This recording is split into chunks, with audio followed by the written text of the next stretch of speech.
Еден од најдобрите македонски кошаркари кај нас во Македонија и можам слободно да кажам дека го донесе со целата своја екипа успехот од Литванија 2011 година и така некако се доби заклучок дека навистина го правите она што сакате да го правите во својот живот.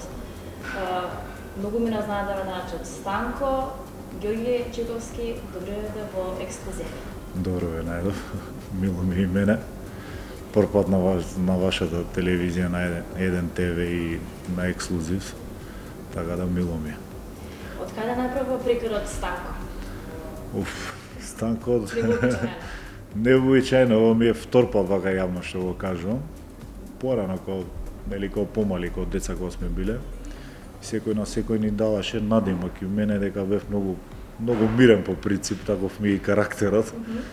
И еден постар пријател од кај мене од мало таму, се деси така и на сите деца као ни дава и од кај мене дека поред спалавоста и ме нарече као луди Станишо и од Станиша остана Станко као Станко и више долго време до душа и 90% луѓето ме викаат Станко, него Ѓорги, кој ми каже нека ти некој Ѓорги, малце се изненадувам и ја. Како јас што ви се обраќам си. Да. Така малце ми е чудна, иначе 90% е сите Станко ме знаа. Мене што ме прави среќен? Па кошарката ме прави среќен, фамилијата, семејството, меѓу првите ме прави среќен. Со моите деца кога сум ме прави среќен, со сопругата кога шетаме, кога правиме, тоа ме прави среќен. И други работи, имам многу работи. Задоволство, адреналин и такви работи. Хоби си имам претежно обожавам планини да идам, да возам, имам АТВ мотор.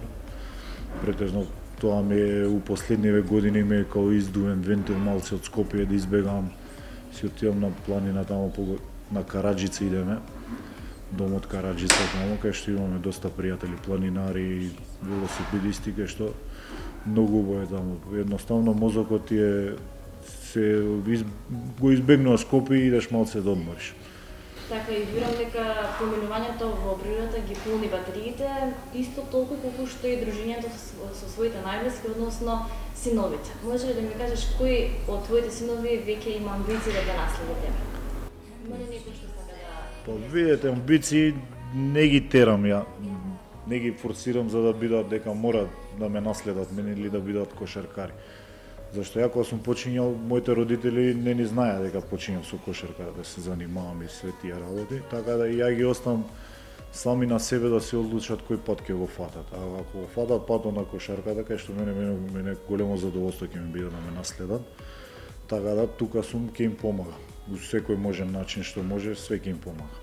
Па големиот изразува желба за кошарка кога како, периодично го фаќаат, ќе иде месец-два, па тука се откаже дека у школа таму има последен часо иде на кошарка, така да големиот мислам дека и покрупен и повисок е доста за неговите години доста е висок. Видете, тоа беше сплет на генерација кај што долго време бевме сите заедно.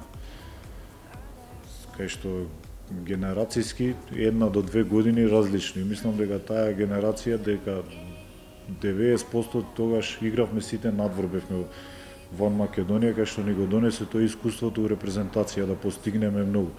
И кај што таму се знаеше кој беше лидер на репрезентацијата, кој не водеше и беше лидер Перо Антич, Тодор Гечевски беше за екипата, ја бев тука да помагам у снагата, у борбеноста, Владо Илиевски ни беше мозокот, најголема придобивка од сите тие беше Боме Келеп што дојде и човекот што изгина за репрезентација. Ретко така некој играч што ќе дојде што ќе го даде 200% максимумот за некоја репрезентација да игра.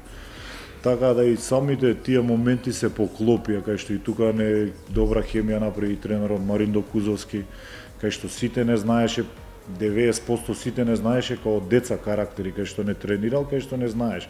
Така да тука многу се поклопија коцките сами по себе и тој успех мислам и ден денес уште вака не кој ќе самото слетување тука на аеродром и сите тие и пречекот, сите тие работи уште сеќавањето како вчера да било. Да, се сеќаваме сите, јас паметам дека го следев пречекот на големиот народ што се собра на градскиот плоштад. Можеш ли во неколку збора да кажеш како ти беше чувството ако си? Видите, ние не очекувавме искрено толку, не очекувавме ние, зашто таа вечер нели загубивме од Русија, колку успиевме, колку не успиевме некои играчи, така да кога слетавме на аеродром прво, кога искочиме од самите врати, кога видовме тука пред автобусот, уште на самиот аеродром колку луѓе имаше, не можеш, тоа треба само да го видиш и самиот не можеш да го опишеш со збори. Многу, не знам, нема збори тоа да го опишеш, кој ќе собереш ти 100 и нешто илјади луѓе, кај што не е политика вмешана, кај што не е ништо, само луѓето стрекни од, мислам дека месец дена и нешто за тоа живеа, само за кошарка. Важи за еден човек што бил, да кажеме, ете така се изразам, агресивен на теренот. Дали тоа значи дека и во приватен живот знаел геџевски демократски живци? Не. Во приватен живот сум сасвим другачие. А на терен сум многу избувлив и така сум се докажал као играч, ја, зашто не дозволувам некој да ме гази, сега сум се борел и со појаки, со доста појаки. Да, со доста појаки сум се борел, сум се докажал дека сепак ја вредам нешто. Не може некој да ме згази така лесно. Зашто и со доста сум влегол у големи конфликти, доаѓало и до тепање и до такви работи што не. Ама таков ми е карактерот и ден денес уште ми е таков карактерот. Дур сум на терен. А ван терен сум другче. Ја криваш ручната кога ќе дојде до густо. Да. Така. Дали сметаш дека оваа македонска кошаркарска репрезентација има сила да го повтори успехот од 2011? Видите зашто? Ја мислам дека има. Генерацијски сега кај нас се сменија доста работите, зашто ние не може од милиони колку луѓе да сме да бараме успеси и у кошарка, и у ракомет, и у фудбал, и у сите спортови. Нас секое европско првенство што ќе искочиме на страна треба да го третираме како успех. Така и ние почнавме кога бевме тие генерации, бевме дури у Б дивизија. Што се вика, од Б дивизија стигнавме кај што ни фалеше една топка за да освоиме медал. Така да само треба да сите спортисти да си поверуваат сами у себе. Дека тоа е спорт, дека можеш да се докажеш.